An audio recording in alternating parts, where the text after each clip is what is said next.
you heard me proclaim in the presence of many witnesses, and entrust them to reliable people who will be able to teach others also. Take the teachings you heard me proclaim in the presence of many witnesses, and entrust them to reliable people who will be able to teach others also. Take the teachings you heard me proclaim in the presence of many witnesses, and entrust them to reliable people who will be able to teach others also. Take the teachings you heard me proclaim in the presence of many witnesses, and entrust them to reliable people who will be able to teach others also. Second Timothy 2:2. Hallelujah, 2 Timothy 2:2. Praise the Lord. Second Timothy 2:2. You and me, let us proclaim the gospel. 2 Timothy 2:2.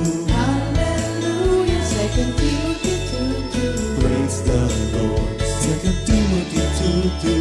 You and me, Let us proclaim the gospel of Jesus Christ. Take the teachings you heard me proclaim in the presence of many witnesses, and entrust them to reliable people who will be able to teach others also. take the teachings you heard me proclaim in the presence of many witnesses, and entrust them to reliable people who will be able to teach others also. Second Timothy 2:2. Hallelujah, 2 Timothy 2:2. Praise the Lord. Second Timothy 2:2. You and me, let us proclaim the gospel. 2 Timothy 2:2. Hallelujah. Second Timothy 2:2. Praise the Lord. 2 Timothy 2:2. You and me, Let us proclaim the gospel of Jesus Christ. The harvest is plenty, but the workers are few. As for me and my house, we will serve the Lord. We will serve the Lord.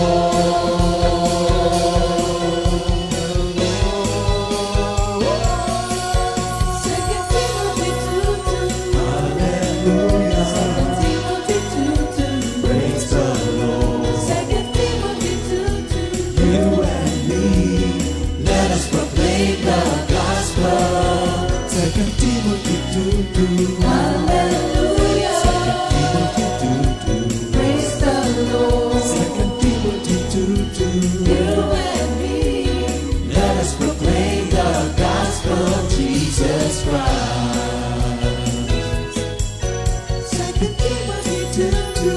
Hallelujah. 2 Timothy 2:2. Praise the Lord. 2 Timothy 2:2. You and me, let us proclaim the gospel. 2 Timothy 2:2. Hallelujah. 2 Timothy 2:2. Praise the Lord. 2 Timothy 2:2.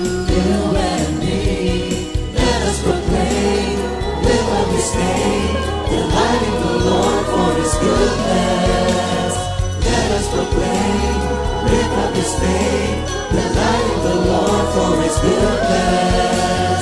Let us proclaim, live on this day, delighting the Lord for His goodness.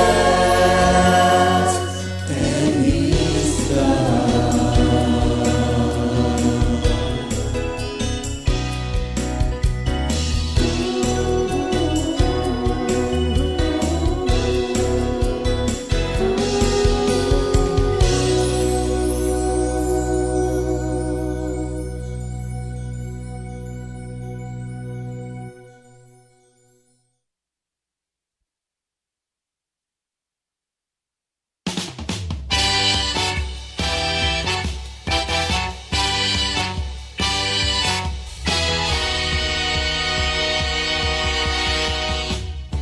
bawat sandali ng aking buhay, di ako titigil na magpuri kay Jesus. Kadakilaan mo, ipapamalita ko, sa lahat ng dako aking sasabihin, ikaw ang dakila. Sa bawat sandali ng aking buhay, di ako titigil na magpuri kay Jesus. Kadakilaan mo, ipapamalita ko, sa lahat ng dako aking sasabihin, ikaw ang dakila. Papupurihan ka magpakailanman. Bawat galaw, bawat hakbang sa buhay ko, salita mo Jesus ang aking aasahan. Bawat araw, bawat oras sa piling mo, galak ang hatid sa puso ko, pagkat ikaw ang lahat sa buhay ko.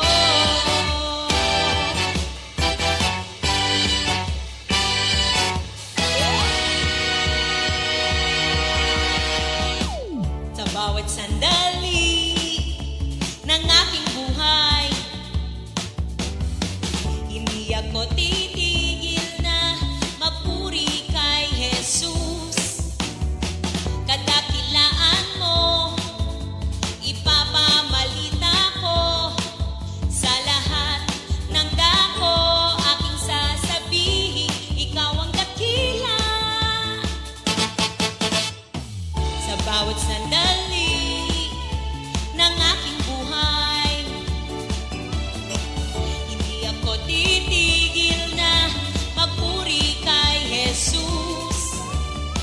Kadakilaan mo, ipapamalita ko, sa lahat ng dako aking sasabihin, ikaw ang dakila.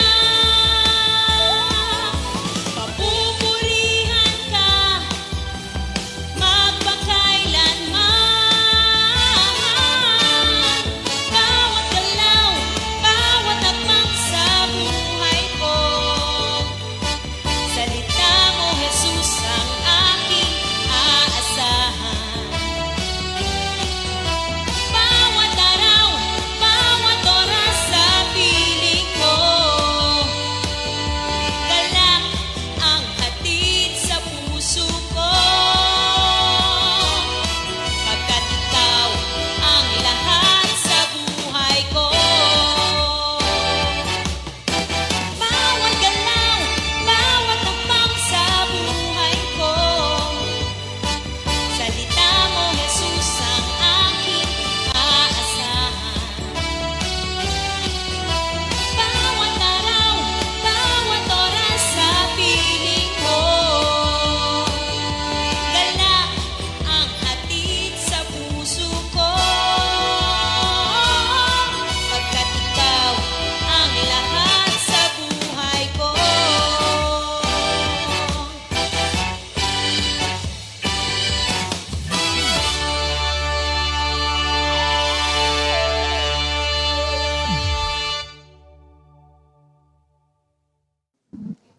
Good Good morning, morning. Jesus. Good morning, Thank good you, morning Lord. po mga kapatid. Good morning mga kapatid sa lahat ng dako ng Pilipinas, lahat ng dako ng mundo, at higit sa lahat yung mga nandirito. Hallelujah. Good morning sa inyo. Good Thank you, morning. Lord. Hallelujah. Good morning po. Hallelujah.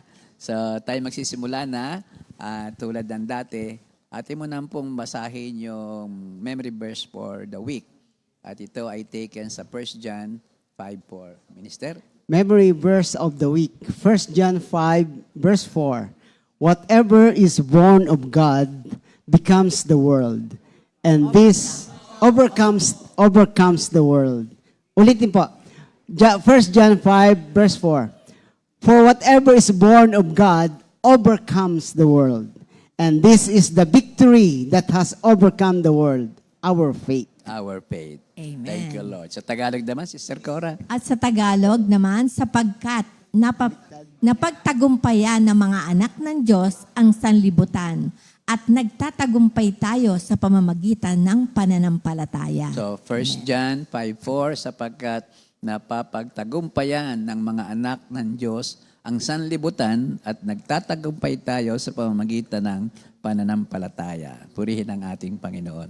So again mga kapatid, salamat sa Diyos. Kami po ay narito, muling napili ng Lord at kami po ay nahingilin sa inyo ang inyong panalangin upang magampanan po namin ang iniatang na napakagandang biyaya nito. Tayo ay manalangin, Again Lord, mula pa kanina, amin pong inuulit-ulit sa iyo ang taos-pusong pasasalamat dahil sa magandang gabi, kahit po kakaunti ang oras na itinulog, pero ginising mo kami ng kasiglahan at yung kapayapaan ay nasa sa amin din.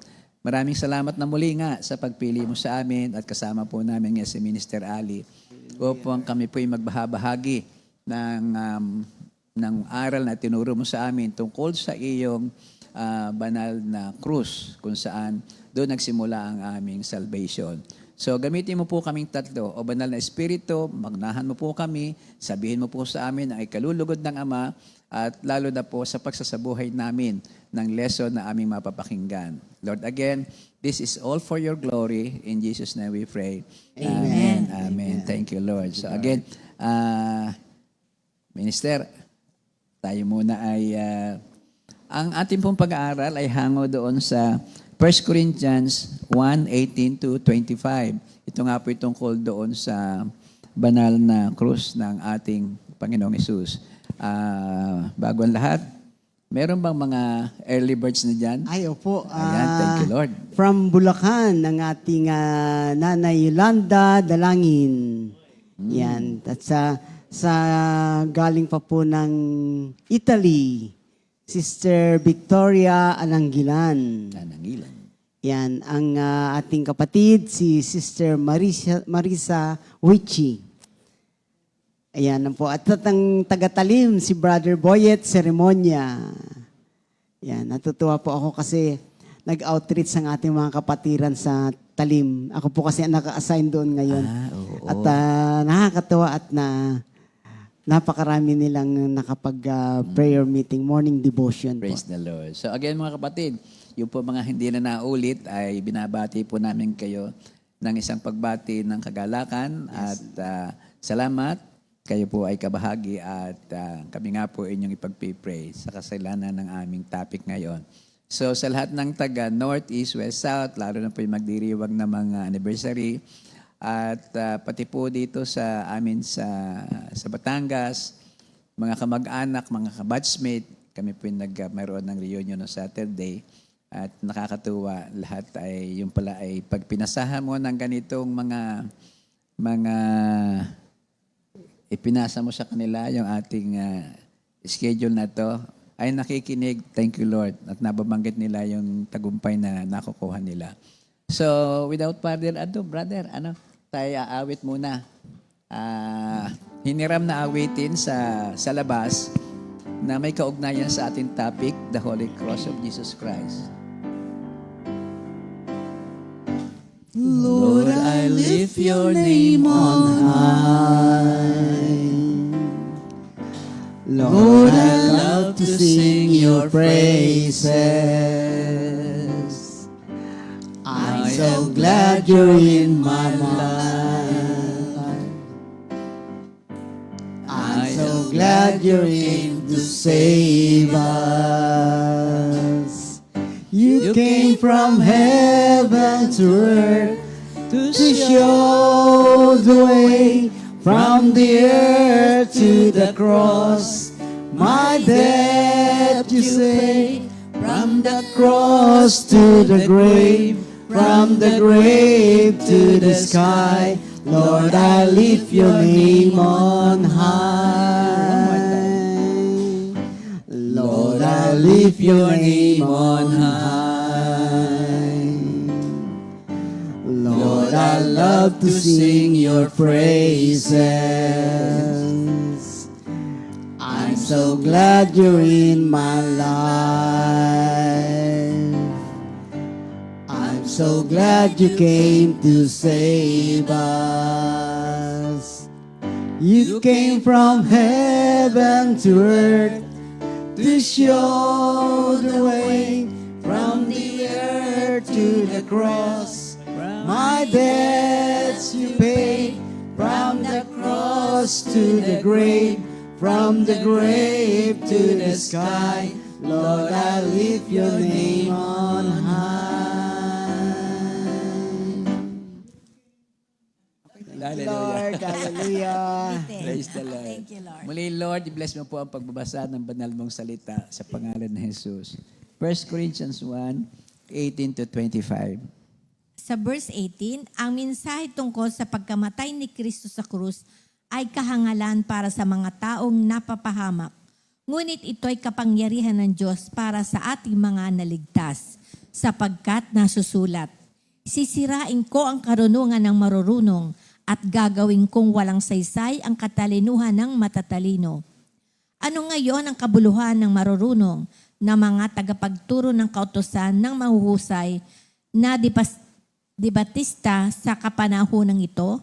Ipinapakita ng Diyos na ang karunungan ng sanlibutang ito ay pawang kahangalan lamang. Sapagkat ayon sa karunungan ng Diyos, hindi niya pinahintulutang siya'y makilala ng tao sa pamamagitan ng kanilang karunungan. Sa halip, minarapat niyang iligtas ang mga nagpapasakop sa kanya sa pamamagitan ng magandang balita na aming ipinangaral na sa tingin ng iba'y isang kahangalan. Ang mga Hudyo'y humihingi ng himala bilang katunayan. Karunungan naman ang hinahanap ng mga Griego. Ngunit ang ipinangangaral namin ay si Kristo na ipinako sa krus, na para sa mga Hudyo ay isang katitisuran at para sa mga hintil ay isang kahangalan.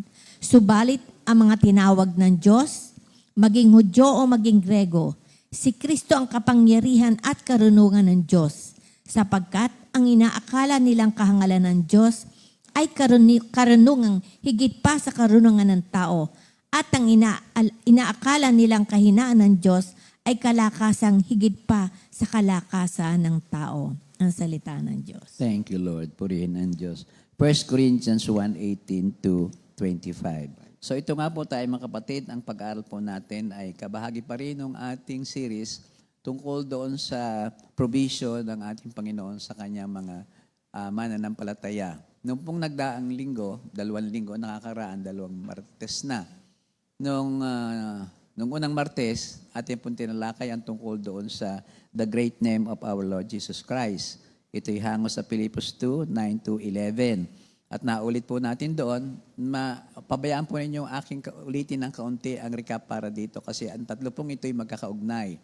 The name of Jesus, the blood of Jesus, at pagkatapos itong cross of Jesus. Ito yung exclusively na kay Jesus lang, non-communicable. So, kailangan pong ating bigyan ng diin. So, doon sa pangalan ng ating Panginoon, naulit po natin doon na merong kapangyarihan ng ating Panginoon na magligtas at to spoil the work of the devil and at the same time to supply all our needs. Yan sabi natin tatlong SSS, tatlong S na naroon. At pagkatapos po dito, atin pong nakita na ang significance pala noong pangalan ni Jesus ay na-acronym ulit yun. Doon sa J ay this is the justified declaration of our faith. At doon sa letter E, ito naman po yung tinatawag Sister ko na exalted exaltation. Sa letter S, it is the supreme name of the Lord. Yun naman ang significance ng pangalan ng Diyos. At sa letter U, the unlimited power of the name. At sa letter S ulit ay yung submission to God, knowing that God knows best.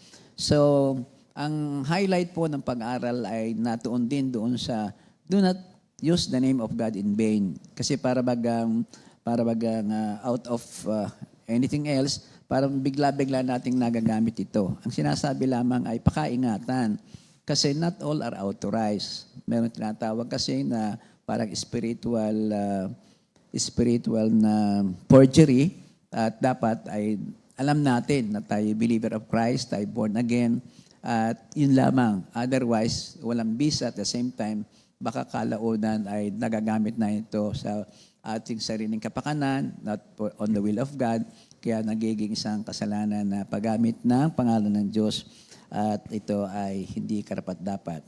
So, ang sabi dito rin ay all things are possible in the name of Christ. If you're worried, just call the name and the Lord is actually with us. Doon naman sa pangalawang bahagi, tungkol doon sa blood of Jesus Christ, nung last Tuesday po ito, ang idiniin naman dito ay ang tanging dugo ng ating Panginoon is divine. Yun lang kanya ang divine. All the rest are not divine because He's not the seed of a man. He's the seed of a woman and of the Holy Spirit. Walang bahid dungis. Ang pinagkuhanan ay sa Hebrew 10:19-20. Sabi din dito, ang power naman ng blood of Jesus Christ, it has the power to forgive and reconcile us with the Lord. And of course, yung pinaka-mahabang portion noon, yung healing power of the blood of Jesus Christ. Ang ating Panginoon na hindi lamang namatay upang tayo iligtas, kundi siya'y namatay upang tayo ay gamutin sa lahat ng mga apekto sa atin ng kasalanan. His blood brings healing to our bodies, our minds, and our spirit. So, sa 1 Peter 2:24, by His wounds you have been healed. At doon po ay very fast na kinuha din natin yung iba't ibang bahagi ng katawan ng ating Panginoon kung saan siya nag-shed ng kanyang divine blood. Mula sa ulo, doon sa Gethsemane, umagos ang dugo at tubig. Pagkatapos ay nung siya ay hampasin sa batong, sa haliging bato, at doon ay nagkameron siya ng napakakalaking tama sa likod because ang ginamit na whipping tool ay yung merong 5 or 7 cattails na may pointed end at ito ilang beses na inihampas. Accordingly, nagkameron ito ng sugat na more or less ay 49 because 7 stroke times 7 tail is 49. Kalimitan na yun ang mga parusa yata noong panahon na yun. And then accordingly, dito pinakamalaki na buhos na dugo dahil so much ang wound na tinamo ng ating Panginoon. In the same area, siya ay binugbog din ng mga pamalo na walang sima. So this caused the Lord to bleed internally. All of this merong healing power. Kung maaalala mo lang yun ay hindi nangyari upang maganap lang ang isang drama, kundi ipaalala sa atin na yung mga dugong yun ay pwede nating gamiting panalangin upang kung tayo mayroong mga karamdaman na nararanasan o mahal sa buhay, yun ang ating pwede nating sabihin. Ang banal mong dugo na dumaloy sa iyong likuran, nawa po ay maging karapat-dapat ako sa panalangin, gamutin mo po ang aking sugat sa likod. Ang masakit ko sa tiyan, kung ano naman ito, internal bleeding. At pagkatapos noon ay marami pa. Yung isa doon pa na after this, ang significant ay yung pastor minister na yung crowning with thorns. So again, sa ulo binalik yung mga sugat na isiniksik ng todo sa kanyang ulo at nagsugat yung kanyang mukha sa may noo, pati ang halos ay nasa skull na yung tinik na yon. Ito ay meron din kanyang karampatang tinutukoy na kagamutan sa atin pertaining to our mind, to our brain, and everything. The stress, the distress, at ganun. Then, marami pa. Yung pagkadapanga niya, nagsugat din ang kanyang tuhod eh. And then, of course, ang pinaka-climax na nito, nung ipako na siya sa krus, yung dalawang kamay niya pinako separately. At ito daw, ang isa sa application nito, ay yung generational curse ng ating mga magulang sa father side, mother side. Itong pwede nating gawing power upang matanggal na at matapos. Then the next one is yung pair of feet niya. Ipinako din ito sa krus, dumalay din ang dugo hanggang makarating ito, hanggang makapul yung kanyang krus mismo. Kaya ang isang pamagat natin dito, we are talking about the blood-shedded cross of our Lord. It's not an ordinary wood, but it is tainted with blood. Talagang may nakapol din ng kanyang krus ng banal niyang dugo. And then finally, yung nang suksukin siya, sibatin siya sa tagiliran, yung malapit sa puso. Kung doon sa Gethsemane, ang umago sa kanyang noo dahil sa tindi ng kanyang nakikitang pagdurusa ay blood and water, it was close by. This act again, yung sibat na itinusok sa malapit sa kanyang puso, ang dumaloy doon, again, is the blood and water. Signifying na talagang inubos ang kanyang dugo. Lahat ng dugo sa kanyang katawan at pati water kasi yung mga fluid liquid sa ating katawan. Nang ibig sabihin nito ay ang kanyang pagkaligtas sa atin ay todo-todo, walang itinira. Kaya po dapat nating i-appreciate ng tunay. But every drop counts, sabi nga sa atin. Ano? So yun po ang ating nakita doon at ano pa bang ating napansin doon. Well, naalala ko lang na at the same study nung last Tuesday, nabanggit po natin ang tungkol doon sa ginagamit na doktrina o paniniwala ng iba't ibang simbahan sa kanilang pagse-celebrate noong parang breaking of the bread.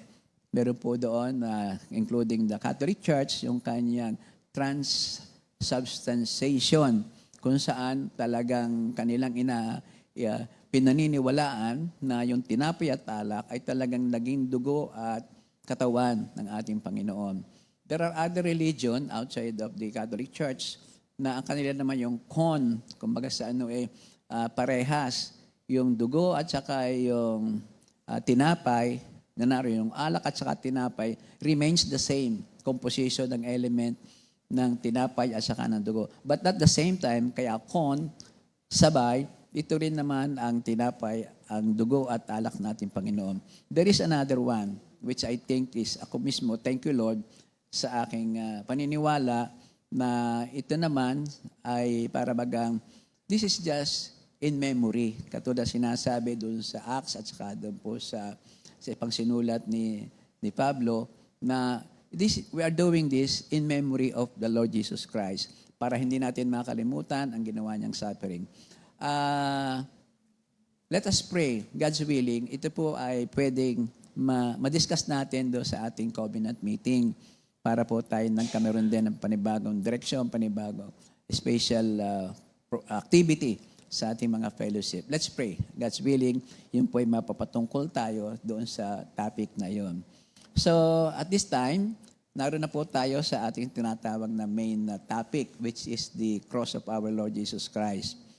Yung cross actually was invented by man. I don't know kung ito yung Romans, upang parusahan ang mga tao sa matitinding kasalanan, pero hindi lamang parusahan upang mamatay, kundi parusahan upang hiyain, upang pahabain ang agony. Kaya ito ay kumbaga sa hindi ito kinatutuwaan. Ito ay iniiwasan kung maaari, huwag kang pupunta dyan. At ito nga pong panahon ng mga Romans, sa area na yon, libo daw ang namatay. At isa nga po dito ang ating Panginoon. So, ito ba ay, bakit ngayon ay parang naging sentro ng Christianity, ang simbolo ng cross. Pag sinabing ang Christian faith, ang simbolo nito ay cross. Sa nga pala, incidentally, kami po ay T-shirt ng cross. Hindi po sinasadya. Noong linggo pa ito na plancha, no, isang linggo. Kaya po, hindi naman, ibig lamang po ma-feel pa rin. It's not the symbol, it's the meaning behind. No? Alam mo ba kung sino nagbigay nito? Aba. Gusto kong pasalamatan sina Pastor Fred at Sister Nilda. Aba. Thank you, Lord. Sabi ni Pastor Alex, nasaan na nga ba ako? Sorry. Thank you, Lord. Pastor Fred, wala na po bang kapatid yung t-shirt na yan? Ayun, Yun pala yun. Yun ang Ayan. kasunod. Thank you, Lord. Maganda na napakasimple ng kanyang ipinakikita rito. Pero ito hindi nagsimula na na cross kaagad. Noon daw mga somewhere before this time, ang unang tinatanggap na simbolo ng Christianity ay yung isda, fish. Kaya lamang ng mga 1100 ay parang napalitan na ito ng cross dahil nga ito ay the meaning, nakita nila ang meaning ng cross na ito kumpara doon sa simbolo of meaning ng isda. So yun, ng Christian ay ito na naging simbolo. At as a matter of fact, yung mga sundalo ng simbahan, ano bang tawag sa mga yun? yung Crusader. Crusaders. Yung Crusader, yung kanilang mga shield, yung kanilang mga may mga cross palagi yan eh. Simbolo talaga yon na by the cross of our Lord Jesus Christ, we will be protected. We will be the winner. Parang ganun yun. So, yun ang maling kwento ng cross na ito. At isang trivia pa pala, ano bang trivia? Trivia. Merong ano ba yung sa pagka Flores de Mayo, yung Reyna Elena. Ano ba ang hawak-hawak ni Reyna Elena doon? Cruz. Ay, yung cross ayun, yung pala ay symbolic din na once upon a time, mga 300 years after the death of our Lord Jesus Christ, yung si Queen Imperatrice Helena, mother ito ni Constantine. Emperor Constantine of Constantinople. Nagkameron siya ng inspirasyon by the Holy Spirit siguro ito, na ipahanap ang cross na ito, ipahanap. Yung original cross. Yung original cross na yan. So I think naglagay pa siya ng konting premyo. Pero none of this ay nasatisfy yung tunay na identification ng tunay na cross. So to make long story short, ang nangyari ay, ito pala ay nagpasalin-salin na kwento. Ang mga Israelita, ganun eh. Isabihin mo sa iyong mga anak, ang batas na ito. Sabihin mo ang mga kwentong ito. At ito pala ay na-discover na yung cross na yon ay itinapon doon sa balon, dried well, at kasama yung dalawang cross nung magnanakaw. At kaya ito yung natagpuan, merong isang mama na natitira doon sa nakakaalam na siyang nagturo, naroon po yan. Guess who's that person? Anong pangalan kaya nung mama na yon? Alam mo ba yun? Minister. Hindi ko naman alam. Nakita ko lamang sa pag-research ko. Ang pangalan niya ay Judas.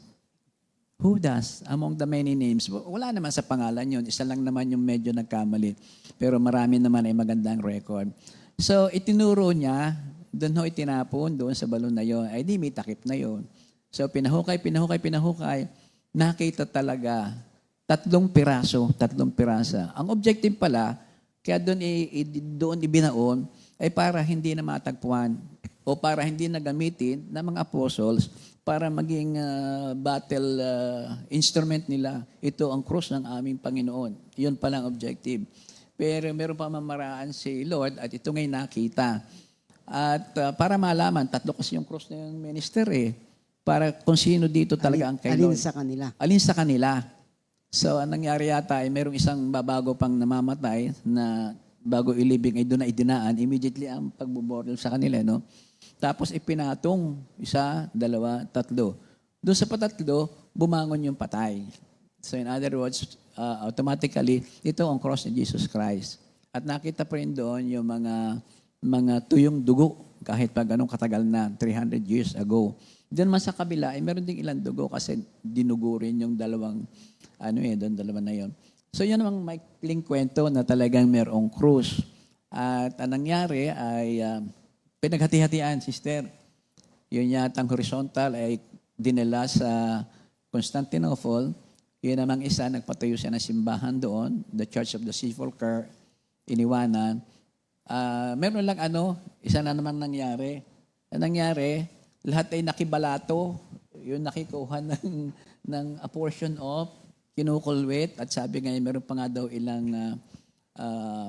officers of the church na ginawang palaman ng singsing. Magandang trivia din magandang yun. Ang nangyari. At ang nangyari, ito na ang nangyari. Naging commercialized. Kumbaga kahit hindi na galing doon, ay sinabing galing pa rin doon sa original na cross. Kaya sabi nga nung sino bang pastor yan nagsabi, kung bubuuin natin yung maraming sample ng relics na yon, baka hindi nagkasa sa isang barko. So marami nga doon ay fake na. Yan ang cross. Again, the holy cross of the Lord is the one that is tainted by the blood of Christ. Maraming cross, yun ngayon ang symbol nating sinusuot, maraming decorated, maraming diamond filled pa, metal and everything. Pero sige lang, sana lang ay we go beyond the cross. Ano ba ang message ng cross na yan? At I think yun ang tatalakayin naman ni Sister Cora. So at this point, yung significant ng cross ang ating pong pakinggan tungkol sa na-research ni Sister Cora. Sister Cora, ano ba yung significance of the cross? Okay, and sa akin naman yung significance of the cross, sabi, yung the blood-stained cross of Jesus. There are several significant things about the cross that serve as reason for putting it at the center of our faith. So maraming mga significant ito, pero ginamit ko dito yung acronym. Acronym ng cross, CROSSS, acronym ng cross. Sa C, sabi dito, it's all about Christ. He is at the center of our salvation. It's all about Him, His love, His word, His promise. Sa John 3:16, the physical giving ay nagmula sa crib, sa sabsaban hanggang dito sa cross. Dito, tinapos ni Kristo ang lahat. It is finished. Victory of Christ over Satan. So, doon naman sa R, the cross shows us God's clearance revelation of Himself. So, unang-una, nireveal niya yung how great His love for us. So, inireveal niya yung gaano kalaki yung pagmamahal ng ating Panginoon sa atin. Sa 1 John 3:16, by this we know love, that He laid down His life for us. Ito yung the love of the Son. Yes, 1 John. 1 John 3:16. Ang sunod yung 1 John 4:9. In this the love of God was made manifest among us, that God sent His only Son into the world, so that we might live through Him. Ito naman yung love ng Father. Sa John 15:13, ang pinakadakilang pag-ibig na maaaring taglayin ng sinuman para sa kanyang mga kaibigan at iali ang kanyang buhay para sa kanila. So the love that is greater than dying for his friends and even his enemies. Sabi nga niya sa kanyang huling hininga, habang nakapako sa krus, sabi niya, Ama ko, patawarin mo po sila sa hindi nila nalalaman ang kanilang ginagawa. So yung loving and forgiving ni Lord. Kaya nga, Christianity has a cross to remind us of a love so incredibly great, kamangha-mangha. So yun sa clearance revelation of Himself. Yan. C. Yes. Yan namang R ay Revelation of Himself. Pero meron pa yung the cross shows us how God is involved in our humanity. In Matthew 1:23, and they shall call His name Emmanuel, God with us. So God loved us so deeply that He was required not by any external compulsion but compelled by love alone to become God with us, to embrace us in our mortality, to be infected with our disease. God did not insulate Himself from our predicament but came among us, took our sin to Himself, and died for our redemption. So the cross shows us how involved God is in our humanity. Ang patatlo naman sa cross, yung O. The cross shows us how sin was overcome, kung papaano napagtagumpayan ni Jesus ang kasalanan. The ultimate human problem is sin. Sin is what separates us from God and makes it impossible for us to enter heaven. You can't undo sin. You can turn back the clock. You can't remake a bad decision. The cross tells us how our sin problem is overcome. God has taken the initiative and fixed them for us in Christ. So our problem has been taken care of in full at the cross. Jesus did everything necessary to make us new creation before God. So we simply need to die, be buried, and be raised again, as through our faith, we recognize what Jesus did for us on the cross. So yun yung sa O. Next. Yun namang unang S. The cross reminds how God takes sin seriously. God wants us to see the ugliness of sin, and so He has left us a record of our shameful history. The cross of Jesus, the blood-tainted cross of Jesus, so we can see what sin does to people. And to show us how terrible sin is, to show us how disgusting it is, God spared not His own Son, pati yung anak niya. Yung sabi nga ay hindi pinagkait yung kanyang kaisa-isang anak. We need to see the death on the cross to remind us how terrible our sin is. For our sake, God made Him to be sin who knew no sin, so that in Him we might become the righteous of God. Sa 2 Corinthians 5:21. So the cross shows us how terrible sin is. The last S is the cross put Satan to shame. Satan's fatal defeat on the cross, once and for all. Sa Colossians 2:13-15, kayong dating patay dahil sa kasalanan, kayong mga hintil na hindi saklaw ng pagtutili ayon sa kautusan, ay binuhay ng Diyos na kasama ni Kristo. Pinatawad niya ang ating mga kasalanan at pinawalang bisa ang lahat ng naisulat na alituntunin laban sa atin, pati ang mga pananagutang kaugnay nito. Pinawi niya ang lahat ng ito nang ipako siya sa krus. Sa pamamagitan ng kanyang kamatayan sa krus, nilupig niya ang mga pinuno at kapangyarihan ng sanlibutan. Ang mga ito'y parang mga bihag na kanyang ipinarada sa madla bilang katunayan ng kanyang pagtatagumpay. So Satan obviously does not want you to know about his defeat. That is why he has prevented you from hearing about it for so long. Kaya nga he has stopped most preachers from preaching about his defeat as well. But God wants you all to know this clearly, that Satan was defeated once and for all by the Lord Jesus on the cross. Amen. So in summary, sabi nga dito, yung aking acronym na cross, yung C, it's all about Christ. He is the center of our salvation. It's all about Him, His love, His word, and His promise. Sa John 3:16. Yung R, the cross shows us God's clearance revelations of Himself. Ang sunod yung O, overcoming sin.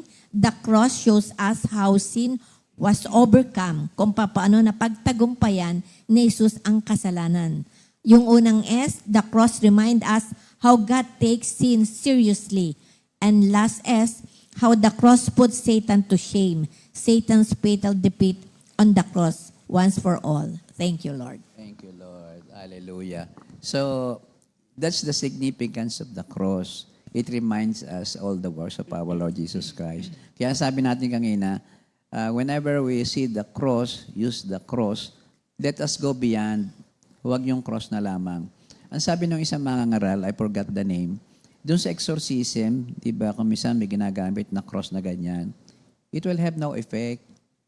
Yayapusin din lang yon noong may sakit na yon. Without the blood of Jesus Christ, without the belief, without the power of the person na crucified yan. So yun ang isang ibig sabihin na it's not only the cross. Naalala ko, sister, noong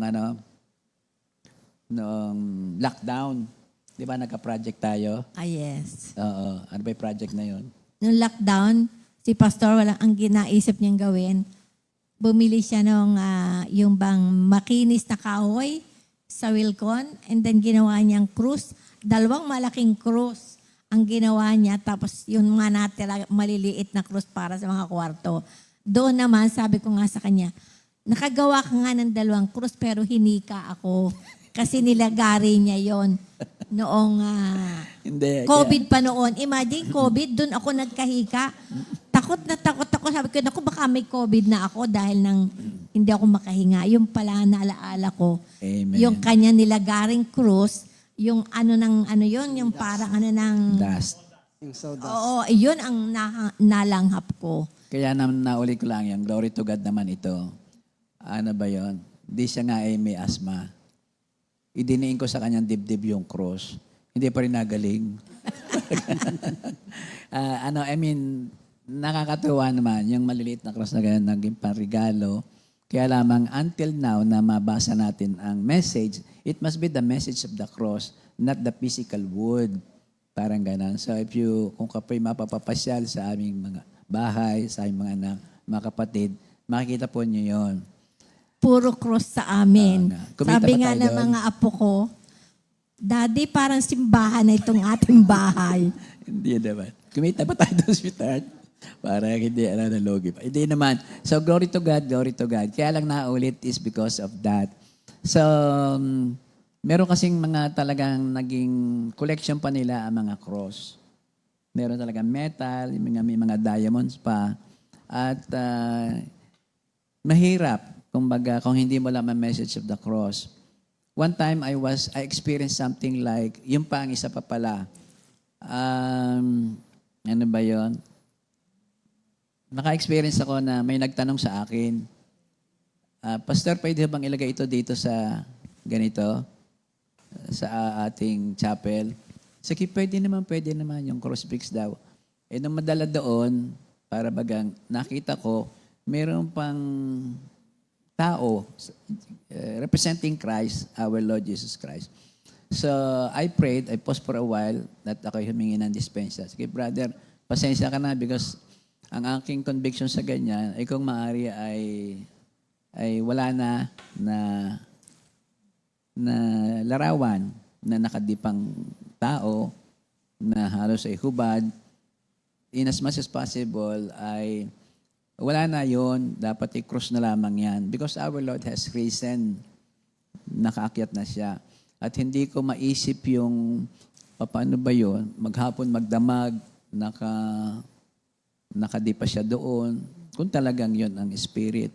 So, hindi naman na-open ng ating kapatid at napalitan naman ng talagang yung kahoy na kahoy lang. Sa akin lamang po ito, mga kapatid, kami po'y lumaki na napakarami ng crucifix sa bahay. Naglalakihan yung mga nakadipang Jesus Christ ang hitsura. Pero upon learning na for me, it is kasama doon sa mga nililok na images na santo, yun ang aming naging conviction. So, yun ang unang significance ng ating cross. Napakahalaga at yung ang tatlong yan, the name of our Lord Jesus Christ, the precious blood, the divine blood of our Lord, and the Holy Cross, yan ang napakalaking panlaban sa kaaway. Yan takot na takot ang kaaway. Sabi nga ay, each time makikita niya ang cross na may meaning na laging pinagdadasalan, ay maalala niya yung kanyang dipit, yung kasi ang isang significance noon, ano? It is the defeat of the shame ni Satan. Kaya ayaw na ayaw niyang ituro ito, ipaturo sa marami dahil naalala niya yung kanyang pagkabigo doon sa Calvary na yon. So, I think magbe-break muna tayo, sister, ano? Minister. Yes. At pamaya naman po ay si Minister Ali magsishare naman nung kanyang na-discover tungkol doon sa meaning sa kanya ng the symbol of our cross. Meantime, nasa half court na tayo, magbati muna tayo sa mga may birthday at saka may anniversary. Napakarami nila ngayon, ano? Happy birthday! Ngayon po ay June 11, 2024. Yan, happy birthday sa ating mga kapatid, Sister Jocelyn Yeong, Sister Justin Biduya, Brother Florante Ayap, at taga San Juan siguro ang Brother Florante, Alaiya. Ayaw po. Brother E.K. Rosario, Sister Sita of San Antonio. And happy anniversary kina Brother Rudy and Sister Clement Toledo. Thank you, Lord. Thank you, Lord. Inuulit po, June 11, 2024. Maligayang kaarawan kina Sister Jocelyn Yuong, kina Sister Justin Biduya, kina Blare Florante Ayap, kina Brother E.K. Rosario at Sister Rita of Sita of San Antonio. Thank you, Lord. And happy anniversary again kina Brother Rudy and Sister Clement Toledo. Thank you, Lord. Andiyan na si Bong.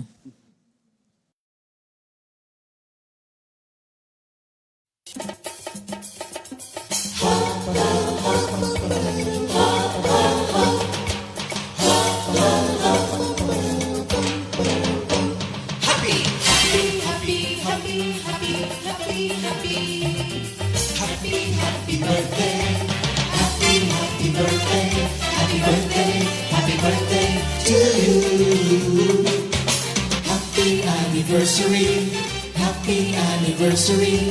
Happy, happy, happy anniversary.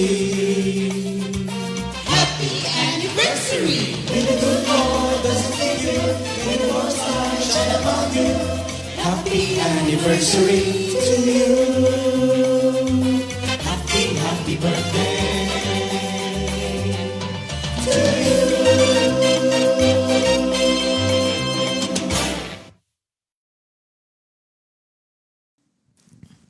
Happy birthday! Happy anniversary! Happy anniversary to all. Hallelujah, hallelujah. Great announcement po mga kapatid. Ito na tayo, yung ating covenant meeting sa ating mga covenant members. Sabado na siya. This coming Saturday na, sister, active and inactive. You're all invited and it is a privilege and you're right also. Sa June 15, Saturday, at ito'y gaganapin doon po sa City Garden Grand Hotel, Makati, starting at 1 p.m. and onwards. Thank you po. Ang attire natin is smart casual. Smart casual po tayo. Para siguro, sort of a Sunday dress na rin ito, no? At, okay. And let us remind all our covenant members, napakaganda po ang pwede nating asahan during that covenant meeting. Ando pong report ng different departments ng ating community. Pagkatapos yung pong ating mga projects. Pagkatapos po ay iba't iba pa tungkol doon sa ating mission, vision. Yun po ay napakagandang ulit-ulitin natin para po dagdag po sa ating pagkakilala sa ating community at hindi po sa ating namang mga privileges and kinakailangan nating makita. So, mag-ways po kayo kung medyo nahihirapan kung saan itong gaganapin itong ating cabinet meeting. So, ayun, familiar yung street. Corner, Kalayaan, and Makati Ave. Makati Ave. Very familiar na po yon, pero just the same, yun po sa hindi rin familiar, pwede nyo mag-waste kayo. Kalayaan, Corner, Makati Avenue. Ang ano daw po doon, ang parking ay good enough, no? Ang good news, napakarami po nag-signify ng kanilang confirmation na sila atin. I think mahigit ng 200. Thank you, Lord. Thank you, Lord. Thank you, Jesus. So, ang pangalawa naman ay, Sister, ano naman yung pangalawang announcement natin? Ang pangalawa naman yung Life in the Spirit Seminar sa East Area sa June 22, Saturday, 8 a.m. At doon gaganapin sa ating worship center sa St. Joseph. At yung patatlo naman ay meron din pala ang CSM sa LSS dito sa Parañaque Worship Center. Sa August 24 naman, Saturday din, 8 a.m. onward din. Amen. Di ba meron mag-anniversary this coming week? Meron ba mag-anniversary? Ay, opo, sa Sunday. Aha. June 16 po ang anniversary ng ating San Fabian, Pangasinan. June 16, itong Opo. Friday na to. Ito, Sunday po, Sunday. Sunday. Pagtawid After naman. Covenant. Okay. Thank you, Lord. Opo. Di ba taga roon ka, minister? So, ang probability, ikaw ay Mapasyal po doon. papasyal doon. Thank you, Lord. Amen. Thank you, Lord. Meron pa di ba, meron din sa Bulacan, June 19, it's a Wednesday. Anniversary yon ng Anniversary Bulacan. ng Bulacan naman. Sa June 19. Purihin ang ating Panginoon. Ano? Sige po. Meron tayong repeat song for the week. Ito po ay kinompose ni Sister Joanne Vizcara at interpreted by, thank you Lord, Sister Jan. Surprise. Ito po natin.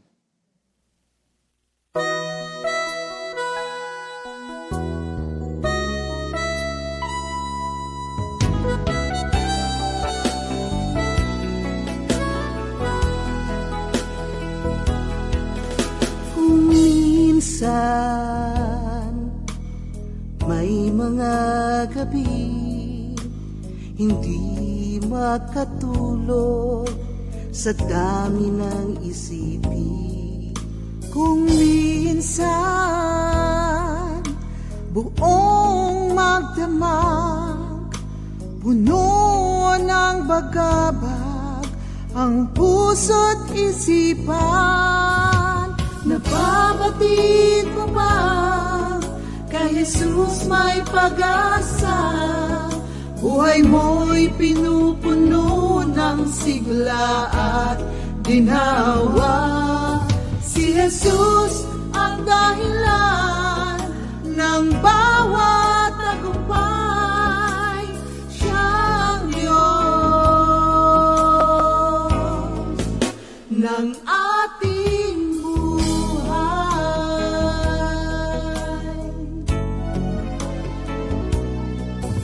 Kung minsan umaga, para kang halamang nalalaki. Kung minsan sikat ng araw, pag-asa ay iyong abutan na. Nababatid mo ba kay Jesus may pag-asa? Buhay mo'y pinupuno ng sigla at ginhawa. Si Jesus ang dahilan ng bawat tagumpay. Siyang Diyos ng ating buhay.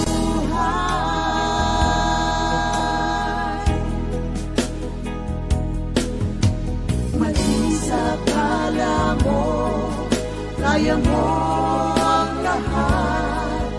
Huwag mong kalimutan ang Diyos na lumalang.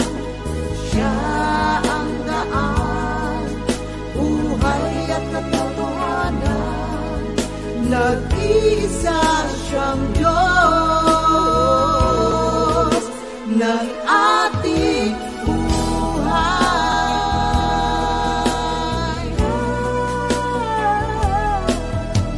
Nababatid mo ba kay Jesus may pag-asa? Buhay mo'y pinupuno ng sigla at ginhawa. Si Jesus ang dahilan ng bawat tagumpay. Siyang Diyos.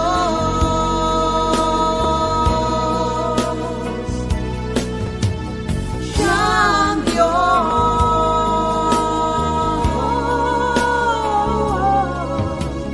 Siyang Diyos ng ating buhay.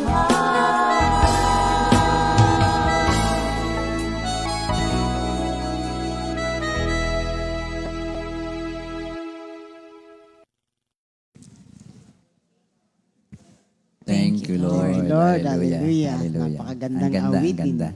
So, kangina mga kapatid, atin pong napakinggan yung significance of the cross of our Lord. At ngayon naman po ay pakinggan natin si Minister Ali para po doon sa kanyang nakita naman na meaning ng symbol ng cross na yon. Ano, Minister? Yes, Sige po, God hallelujah. bless you. Thank you, Lord. Sige. Hallelujah. Noon pong pre-Christian times, bago po pinako sa krus si Jesus, ang cross po ay isa sa mga tinatawag nilang the most vile and repulsive object. Kinatatakutan po ang cross kasi hindi lang physical ang pinapatay, kundi pati yung dignidad, reputasyon, karakter ng tao na ipinapako. Kaya po yan talagang ayaw nila na maging destinasyon. Yan. In Christian times, ito po ay naging in the minds of the believers, the symbol of all that is holy and precious. As Christ is the power of God and the wisdom of God unto salvation. Kaya bigla pong nagbago ang pananaw ng tao sa cross noong si Jesus ay naipako. At ito nga po, gusto ko i-share sa inyo yung naisulat nitong isang scholar, Ed Jarrett. Sabi po niya, on the cross, Jesus defeated his enemies and was enthroned as king. In the entire history of this universe, there is no other event that has more significance than the cross and what took place that day. At totoo nga naman po at napakadaming naging effect sa buhay ng tao nung naganap yung senaryo na yon. Pre-Constantine Christians, cross is the symbol of hope and joy. At karamihan nga po dun sa mga puntod, on tombstone, emblem of victory and hope. Yan. Yan po ang nilalagay sa mga puntod.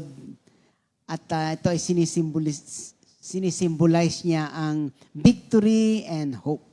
Pastor, Minister, anong ibig sabihin ng pre-Constantine time? Nung pong hindi pa naghahari si Constantine. Okay. Opo. Ano na yan, tapos na po yung event noong pagkamatay ng ni Jesus sa cross. Yan, so meron pong period na Pre-Constantine Christian. Opo. So parang nung una, si Emperor Constantine, hindi pa siya Kristiyano. Hindi pa siya Yan Kristiyano. ang event na sinasabi Yan natin. po. Okay. At so it has become the emblem of victory and hope.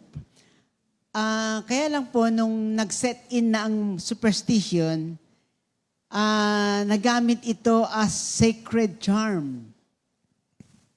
Kuminsan po ito ay nagiging sign of safety, and to make spiritual, they put figure in it. Yun, yung sinishare ni Pastor kanina, na yung cross ay nagkaroon ng image ng yan, kasi ang nilagay, kadahilanan daw po noon ay to make spiritual, they put figure on it. Yan. At nung nagtatagal po, kung naaalala ninyo, yung mga taong hindi nakakapagsulat, ang kanilang ginagamit na signature ay cross. Yan. Signature. Yung mga nauna po kasing mga clergy noon, they put 3 crosses on documents having the value of an oath of the signer. Yan. Pagka pumirma po sila, doon sa ilalim, merong 3 cross silang nilalagay. At ang ibig sabihin daw po noon, they put the value of an oath of the signer. Kaya yun po ang significance ng 3 cross below the signature. At yun na nga po, by tradition, cross was used by those unable to write. Yun ang kanila naging signature. Yan. Doon po sa ating verse, 1 Corinthians 1:18, for the message of the cross is foolishness to those who are perishing, but to us who are being saved, it is the power of God. Kinuha ko po yung, anong nga ba itong message na ito? Na sa mga hindi naililigtas, foolishness sa kanila. Yan. Ang una po, the message of the cross is unmistakably clear. The Son of God came into the world to bear witness to the truth, not to judge the world, but that the world might be saved through Him. Mark 10:45. Yan. At dahil po marami ang nakakapakinig ng gospel, at napakarami ring different responses from the hearer. God chose the foolish things of the world to shame the wise, the weak things of the world to shame the strong, and the low and despised things of the world to be raised up for His glory. 1 Corinthians 1:27-28. Yung pangalawa po, the message of the cross is divinely inspired, holy and eternal. It is the love of God come into the world through the Son to destroy the works of the devil. Ito yung yung spoils the work of Satan ng SSS. Yan. Pangatlo, the message of the cross is the wisdom and power of God to keep the promise of John 3:16, to give eternal life to all who believe in the Son. At ang pangapat, it is also the grace of God rendering to the believer the gift of repentance, justification, and sanctification, all of which find their meaning in Christ's crucifixion. Luke 23:33 hanggang 43. Ang isa pong magandang example dyan na nakuha ko, yung si Barabas at saka si Jesus. Ang Roman Empire ay naghahanap ng ibibitay. Isa sa kanila dapat ay ibitay. And yung pagka-pardon ni Barabas, na Jesus took his place to appease the Roman wrath. Jesus died in place of Barabas. Actually, sa totoong buhay, ganon din ang nangyayari sa ating lahat. Also to appease God's wrath, Jesus died instead of us. Yan. In conclusion, bilis ko po ano ba? Yung pong mga scholars ay nire-relate nila yung cross with two elements. Vertical is our relationship with God, yung pagganon, man and God, at yung horizontal ay relationship ng bawat isa sa atin. So, yan, nung pinag-aaralan ko ito, nagkaroon po ako ng burden to let the people know what the really message of the cross. Yan, kaya yung doon po sa Matthew 28:19-20, kaya't humayo kayo, gawin ninyong alagad ko ang mga tao sa lahat ng mga bansa. So, diyan po ay pinaalala na sa atin na ipalaganap po natin ang mensahe ng cross para ma-eliminate na yung mga foolish hearers, di ba? Yung sinabi doon sa 1 Corinthians 1:18, foolishness to those who are perishing. Yan, kaya, ayun, bautismuhan ninyo sila sa pangalan ng Ama at ng Anak ng Espiritu Santo. Turuan ninyo silang sumunod sa lahat ng iniutos ko sa inyo. Tandaan ninyo, ako'y laging kasama ninyo hanggang sa katapusan ng panahon. In Jesus' name. Amen, amen. Totoo pala yung conclusion mo. Akala ko'y parehas tayo doon sa conclusion na nasa kalagitnaan ka pa. Tama, tama. Yung huli mo lang sinabi, ibig ko lang bigyan ng kaunti pandagdag. Yung symbol kasi ng cross, di ba yun ay dalawang kahoy na pinagdugtong, ikinros na ganon. The symbol of cross, the meaning of cross is love. Nabasa ko rin lang naman to. So, ang sabi dun sa love, alin po ang pinakamahalaga sa 10 utos? Sabi noong ni Kristo sa guro ay, ibigin mo ang Diyos ng lalo sa lahat, ng buong puso, ng buong lakas, ng buong isip. Yun daw ang vertical. From the ground to heaven, there is only one God that you should serve, you should love. Yun siya. Pero hindi mo pwedeng mahalin lamang ang Diyos sa ganyang pamamaraan, kaya agad ay sinunod ni Lord. At ang pangalawa naman ay mahalin mo ang iyong kapwa, tulad ng pag-ibig mo sa iyong sarili. Doon ngayon pumatong yung horizontal cross na ganoon. Sila ipinako, pinag-isa, at yun hindi pwede maghiwalay. So you cannot love God na hindi mo minamahal na yung kapwa, and you cannot love your kapwa na hindi mo minamahal naman si Lord. So that is also another meaning of the cross, which could be a very, mas dali sigurong remind sa atin na pag meron kang cross na nakikita, may kapatid ka na hindi ka mahal-mahal, isama mo na doon sa ikinamatay ni Kristo. Love your neighbor, love your friends, love your enemy. At si Kristo naman ay lagi nandyan. Ang pag-ibig niya sa atin ay hindi magmamaliw mula dito sa lupa hanggang sa langit. Ano? So thank you, Lord. So yun po mga kapatid, ang power of God.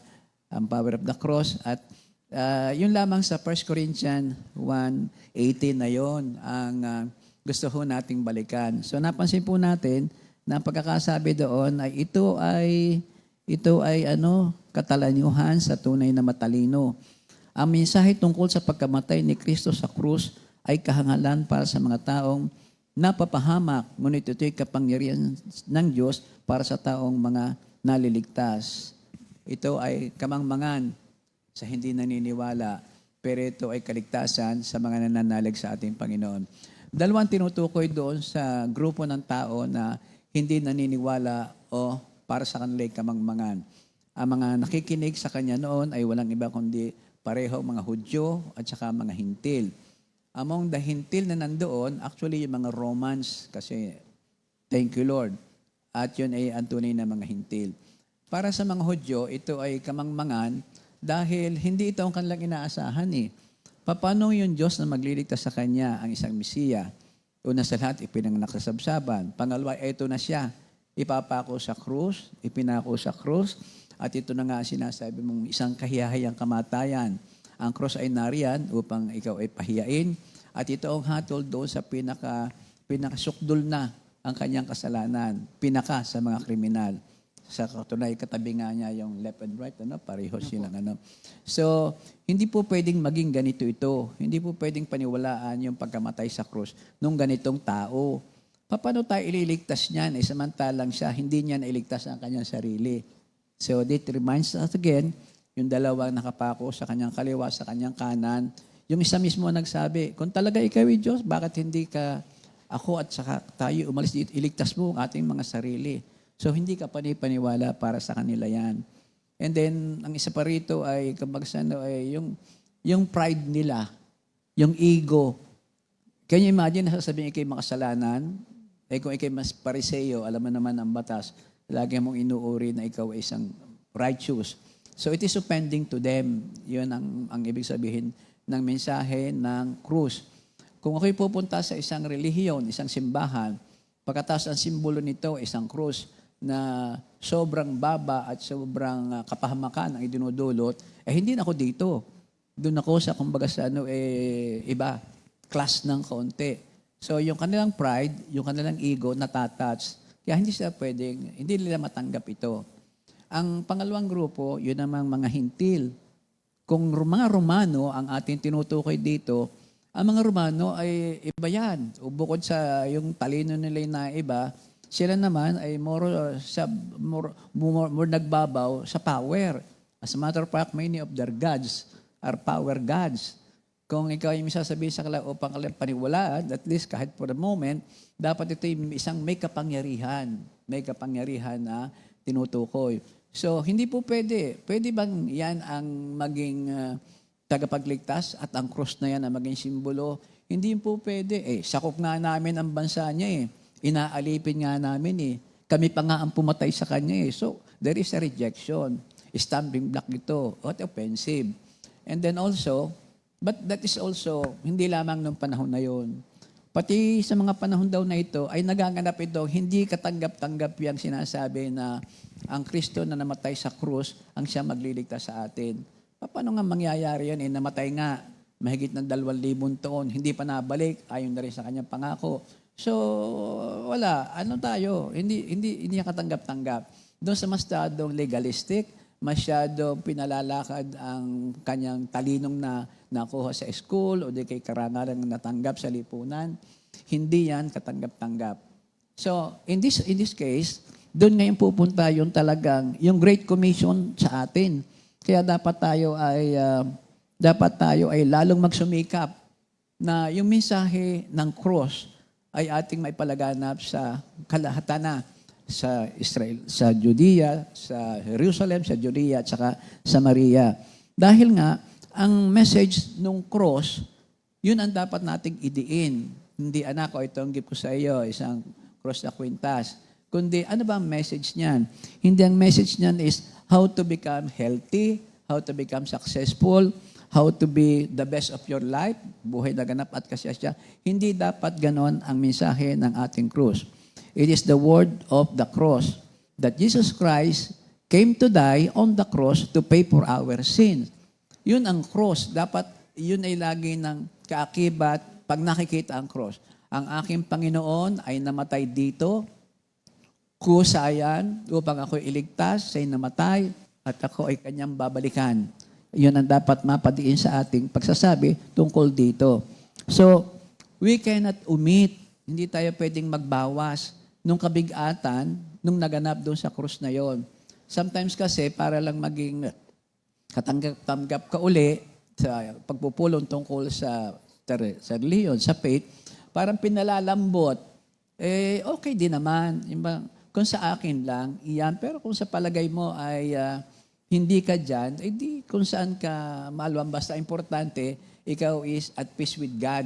Nakilala mo ang Diyos, nakikagawa na mabuti, sinusunod mo ang 10 Commandments. Hindi dapat ganon. Dapat yung bakit mo natanggap ang mga kalayaang ito, ang kaligtasan. Yan is because the Lord Jesus Christ who died on the cross that is blood-stained by the holy blood of our God. Sa ating mga anak, ganun din dapat. Kung minsan talagang jab-jab lang yung ating ginagamit sa kanila at baka lalo lumayo eh.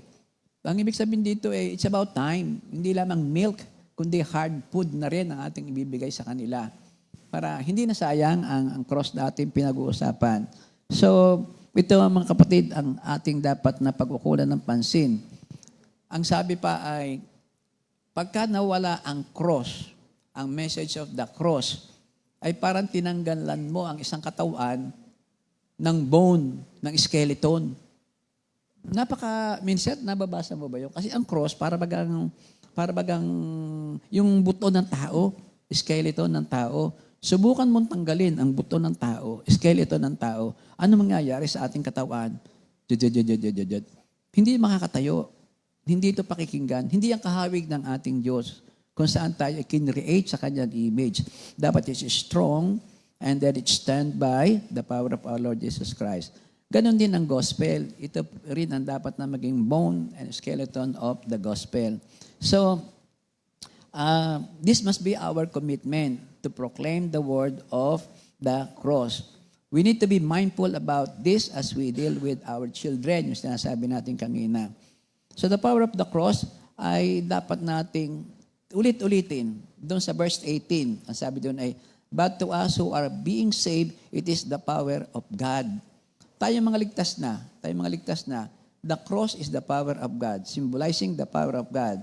Sa verse 21, God was well pleased through the foolishness of the message preached to save those who believe. But to those who are called, both Jews and Greeks, Christ, the power of God and the wisdom of God. So, ang Diyos ay well pleased kasi kung bakit nga naman sa mangmangpa niya, ibinibigay ang mga katuruang ito. At dun sa mga so much na puno na ang isip, ang utak ng karunungang pangmundo, nahihirapan pumasok ang message of the cross. Kasi it's about submission It's about lowering down your status in life.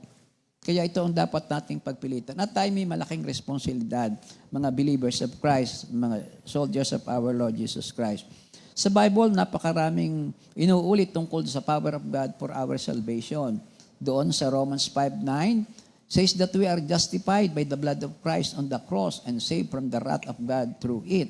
Ephesians 2:16, it says that through the cross of God, reconciled man to man and man to God and put that enmity between us. Colossians 1:20, ganun din sa Colossians 2:15. Sa 1 Peter 2:24 at 1 John 2:2, ganun din siya. That is the power of the cross. You cannot know that your sins are forgiven, that you are right with God, that you have home in heaven, victory over Satan, kung wala ang knowledge natin ng cross at paniniwala natin sa cross. Sabi nga natin kanina, mga kapatid, meron tinatawag na cruciform. C-R-U-Z-I-F-O-R-M. Cruciform. We are being formed in the hindi naman image, in the structure of a cross. Structure of a cross. Payag ka ba dyan na nakahulma tayo, sa hulma na ang hitsura ay cross, minimelt tayo, binobroken, tapos ibubuhos tayo dyan sa cross. Nasabi kanina ni Mr. A, the first one is the love of neighbors, no matter who he is, agape love pa rin ito. Love of God, no matter what is the situation, agape love pa rin ito. Tayo ba ay na-form na sa ganito at we can stand now with a strong bone and skeleton na sinasabing, ako'y anak ng Diyos at aking pinaniniwalaan ang pagkamatay ng Diyos sa krus. Thank you, Lord. Isa na lang. At talagang habulan, sister, yung isang bagay na tungkol pa rin doon sa S. So, mangyayari na, ulit mo kasi kanina, CROSSS. Dalawa pala nasabi mo. Meron pang 3. Tama ka. Oo. Ang sabi doon, the cross is the standard of what it means to be Christian. Standard what it means to be Christian. Sa Matthew 16:24, sinabi ni Jesus sa kanyang mga alagad, sino mang nagnanais na sumunod sa akin ay kailangang itakwil ang kanyang sarili, pasanin ang kanyang cross at sumunod sa akin. So this should be us, the pattern. Ang Diyos ay laging by example. Hindi niya papupuntahin pag gagawin ng mga bagay na hindi mo na niya demonstrate kung paano gagawin. So kung tayo ay ganon, then let us follow Christ. Carry our cross. And then follow Him. We cannot do that kung hindi tayo maniniwala doon sa naganap sa Kanya sa cross. So Jesus is Christianity summarized in the cross. Yung Christianity natin, ang summary noon ay ang cross. As Christian is a follower of Christ who has counted the cost, picked up the cross, and died with the Savior. Christians are described as being crucified the flesh. So dapat tayo if somebody will describe us who we are, tayo wala nang may pagmamalaki tungkol sa flesh na ito. At yung ating lust of the flesh, lust of the eyes, pride of life, dapat yun ay kasama na rin nawala na sa atin. Kung hindi man totally, ay di ang nakikita sa atin ay an image na of our Lord Jesus Christ. So lastly, the only saving Christ is a dying one. Kung meron tayong sinasabing tagapagligtas, tumubos sa atin, dapat ito yung nag-alay ng kanyang buhay at ito nga si Kristo. At ang naging medium sa pag-alay ng kanyang buhay ay walang iba kundi ang Holy Cross niya. Yun ang medium. At tayo naman, the only living Christian is a crucified one also. Hindi tayo dapat makita sa atin ang kalayawan, freedom of whatever we want. Hindi dapat ganon. We must be controlled by the law of God. We must be controlled by the law of the cross. At yun ang magiging simbolo na tayo ay na kay Kristo. Dahil ang isang nakatagtagpo kay Kristo, isa ng bago nilalang. Wala nang dati, siya ay bago na. So, are we crucified with Christ? Amen. Hallelujah. Amen. Kantahin po natin yun. Before that, Lord, salamat sa katuruan. Salamat po at kami inyong binigyan muli ng biyaya ng katiyakan na bukod sa iyong pangalan, bukod sa iyong dugo na bumabalot sa amin, ay narito pong yung banal na krus kung saan lagi mong ipinaalala sa amin na kami must also be crucified with you. Thank you, Lord, in Jesus' name. Amen. Amen. I'm crucified with Christ, nevertheless I'm free. Yet not I, but Christ liveth in me. Christ liveth in me. The life which I know live in the flesh, I live by faith in the Son of God, who loves me, and gave Himself for me. Thank you, Lord, mga kapatid. God bless po. 2 Timothy 2:2. Hallelujah. 2 Timothy 2:2. Praise the Lord. 2 Timothy 2:2. You and me, let us proclaim the gospel. 2 Timothy 2:2. Hallelujah.